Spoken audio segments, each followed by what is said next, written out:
దగ్గరికి వెళ్దాం. గౌతమ్ ప్రసాద్ గారు, ఇవన్నీ పనికిరాని ఆరోపణలు చేస్తున్నారు, డైవర్షన్ పాలిటిక్స్ చేస్తున్నారు, అట్లాంటిది ఏమీ లేదు అన్నది ఇందాక మృత్యుంజయ గారు మాట్లాడారు. At the same time Sridhar Babu గారు కూడా అదే మాట్లాడుతున్నారు. మంత్రి శ్రీకాంత్ గారు, మీకు మన ప్రేక్షకులకు ప్యానెల్లో ఉన్న పెద్దలందరికీ నమస్కారం. నమస్తే. ఇక్కడ మనము అంటే ఆరోపణలు కావాలని చేస్తున్నారా, లేకపోతే ఇక్కడ ఉన్నదాన్ని బట్టి చేస్తున్నారా, లేకపోతే కావాలని క్రియేట్ చేస్తున్నారా అని చెప్పేసి మనం ఒక్కసారి ఆలోచించాల్సిన అవసరం ఉంది.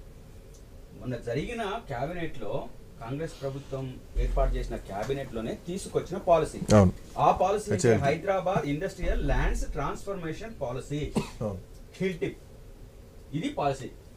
ఈ పాలసీలో వాళ్ళు తీసుకున్న నిర్ణయం ఏందో క్లియర్ కట్ గా మనకు కనపడతా ఉంది. ఆ కనపడుతున్న దాంట్లో ఎంత ల్యాండ్ ఉంది, ఎంత ల్యాండ్ వాళ్ళకు కేటాయించాలి, ఆ కేటాయించిన ల్యాండ్ లో ప్రభుత్వం ఏం చేయాలి ఏంటి అనేది కంప్లీట్ గా తను క్లియర్ గా ఈ రోజు కేటీఆర్ గారు మాట్లాడడం జరిగింది.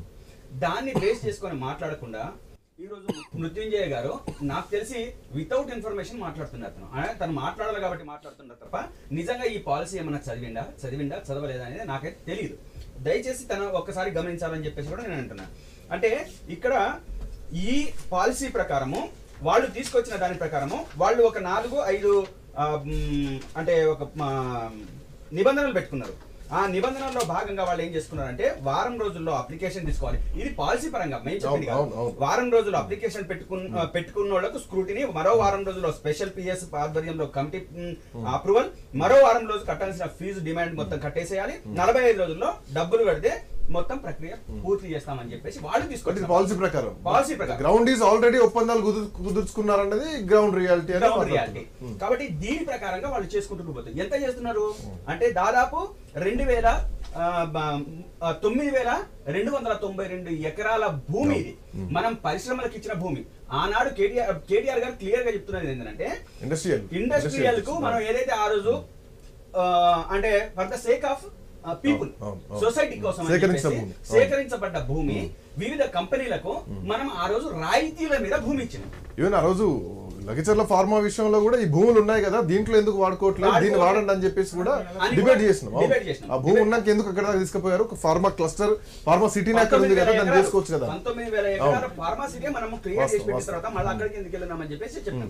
కానీ ఇక్కడ లోకల్ గా ఉన్న ఎవరైతే ఈ దండుపాలెం బాచ్ ఏదైతే ఉందో, అది తిరుపతి రెడ్డి, కొండల రెడ్డి, ఇంకో రెడ్డి, ఆ రెడ్డి, ఈ రెడ్డిలు అందరూ కలిసి ఏదైతే ఉన్నారో, ఈ 10 మంది తీసుకున్న దాని నిర్ణయం ప్రకారం వాళ్ళకంతా గ్రౌండ్ ప్రిపేర్ చేసి వాళ్ళ అగ్రిమెంట్లన్నీ పూర్తి చేసుకుని ఇది ఒక పాలసీగా ముందుకు వచ్చింది. ఆ దాదాపు గజం నేను చెప్తున్నాను, ఎక్కడ ఈ హైదరాబాద్ సిటీలో ఎక్కడికి పోయినా దాదాపు ₹1,00,000 మార్కెట్ విలువ, ₹2,00,000 మార్కెట్ విలువ ఉంది. ఆనాడు మనం చాలా అంటే ఇండస్ట్రియల్ కోసం చాలా తక్కువ కేటాయించింది. ఈ రోజు ఆ కంపెనీని మూసేసి మేము అక్కడ ఫ్లాట్లు కడతాము, పెద్ద పెద్ద అపార్ట్మెంట్లు కడతాము, లేకపోతే ఇంకో గేటెడ్ కమ్యూనిటీలు కట్టుకోవడానికి మనకు పర్మిషన్ ఏమంటే ఆ రోజు మేము క్లియర్ గా చట్టం చేసినాం. ఆ చట్టం ఇక్కడ ఉంది క్లియర్ కట్ గా.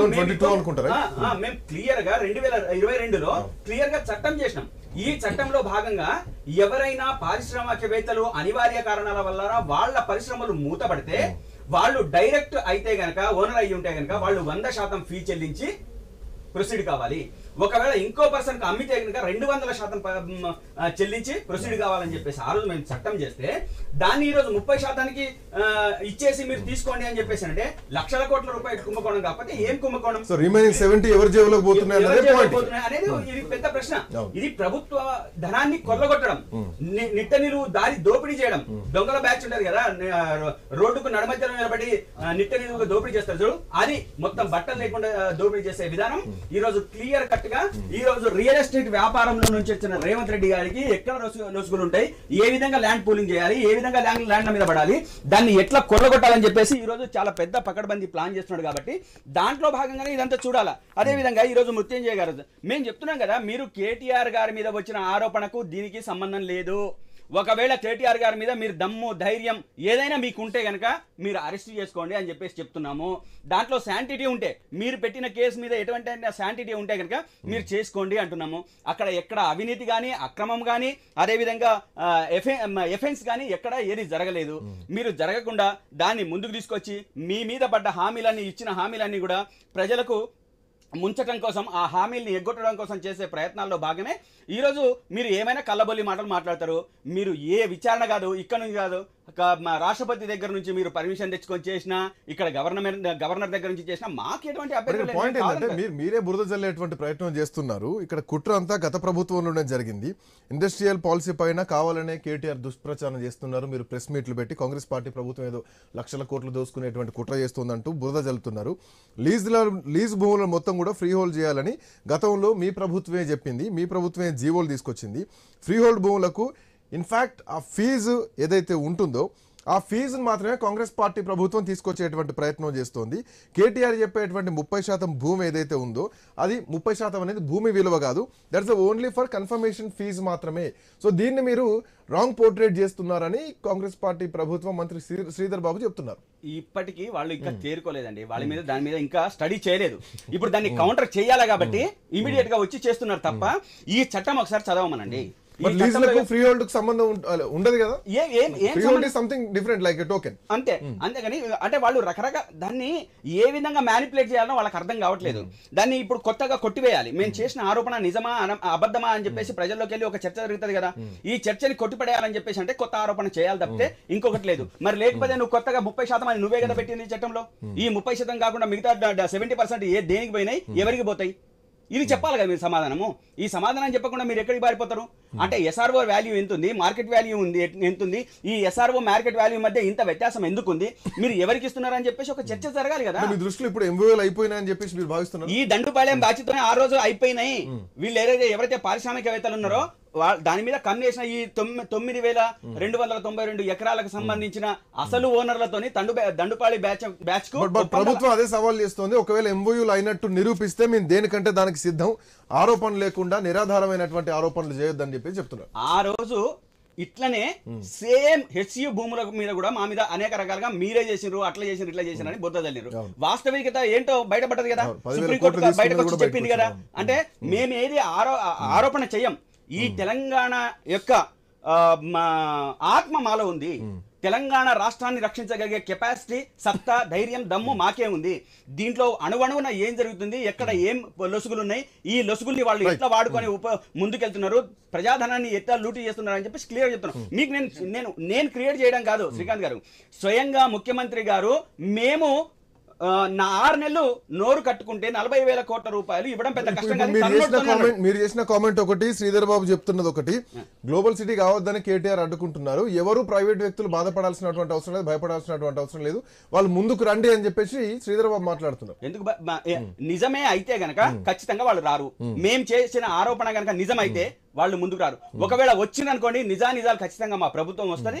ఆ ప్రభుత్వం ఖచ్చితంగా నిలదీస్తుంది, వాళ్ళ మీద యాక్షన్ తీసుకుంటుంది, ఖచ్చితంగా భూములు వెనక్కి తీసుకుంటాం. అది ప్రజా ప్రయోజనాల కోసం ఉపయోగిస్తాం. మేమేమంటున్నాం, ఈ రోజు 1 ఎకరం గజం భూమి ఈ రోజు ప్రభుత్వ కార్యకలాపాలకు లేదా ప్రజా బ్యాంకు ల్యాండ్ బ్యాంక్ కోసం ఉంచాల్సిన దానికోసం ఉపయోగించండి అంతే తప్ప మీరు అప్పనంగా దారాదత్తం చేయడానికి వీల్లేదని చెప్పి ఇప్పుడు ఆయన ఇన్ని మాటలు మాట్లాడండి శ్రీకాంత్. ఒక 2-3 విషయాలకు ఇప్పుడు 30% డిసైడ్ చేసిన తర్వాత ఆ ల్యాండ్ వాల్యూ ఎంత అని కేటీఆర్ డిసైడ్ చేసిందా, లేకుంటే టిఆర్ఎస్ పార్టీ డిసైడ్ చేసిందా? తర్వాత ఒక విషయం అండి, మార్కెట్ వాల్యూ ఎవరు డిసైడెడ్ దట్ మార్కెట్ వాల్యూ ఉత్త అక్కడ లేకుండానే ఆ 30% దాని కొరకు వాళ్ళు చేసిన తర్వాత అది ఎవరికి ఇస్తారు, ఎట్లిస్తారు? దండుపాలెం బ్యాచ్ అంటే కవిత, కేసీఆర్, కేటీఆర్, హరీష్ రావా? అయిపోయింది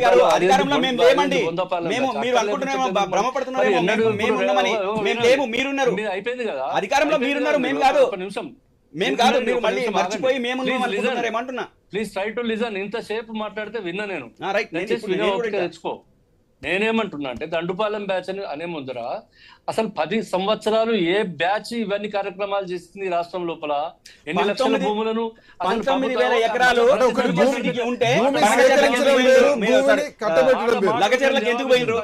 ఎందుకు పోయినరు మీరు? హలో, మాటకు నేను క్వశ్చన్ ఆన్సర్ ఇవ్వాలంటే ప్రతి మాటకు ఆన్సర్ ఇస్తా.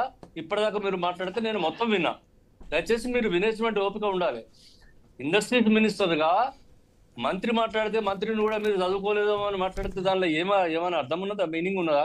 తర్వాత రెండోది, మేము మళ్ళా ఎన్నికలలో మేమే గెలుస్తాం, ఆ ఎన్నికలలో వచ్చిన తర్వాత మీ మీద చర్య తీసుకుంటామంటే, అరే ఇప్పుడు మీరు గత 10 సంవత్సరాలు చేసిన వాటికే చర్యలు తీసుకున్నందుకు మేము ఇక్కడ రెడీ ఉంటే, మీరు ఏ జైళ్ళలో ఎప్పుడు ఉంటారో తెలియని పరిస్థితి ఉన్నట్టయితే ఇంకా వచ్చే ఎన్నికలలో మేము గెలిచి తీసుకుంటాం చర్యలు అని అంటే, ఎక్కడనైనా ఇటువంటి అవినీతి కార్యక్రమం జరిగి ఒక అగ్రిమెంట్ పాతదో లేకుంటే దీనికంటే ముందు జరిగినాయో తీసుకొచ్చి బయట పెట్టి, లేకపోతే ఇగో ఇది ఇట్లా చేసి చూడండి దీని మీద ఈ ప్రకారంగా చేస్తుందని మాట్లాడితే తప్ప ఒక నిమిషం, మృత్యుంజయ్ గారు, one second. 2 సంవత్సరాల్లో దీనిపైన ఇంకా మాట్లాడదాం. బీజేపీ ఏది వర్షన్ బయట ఒక నిమిషం బీజేపీ వర్షన్ కూడా తీసుకుంటాను. అందులో సత్యం గారు కూడా ఉన్నారు. 1 సెకండ్.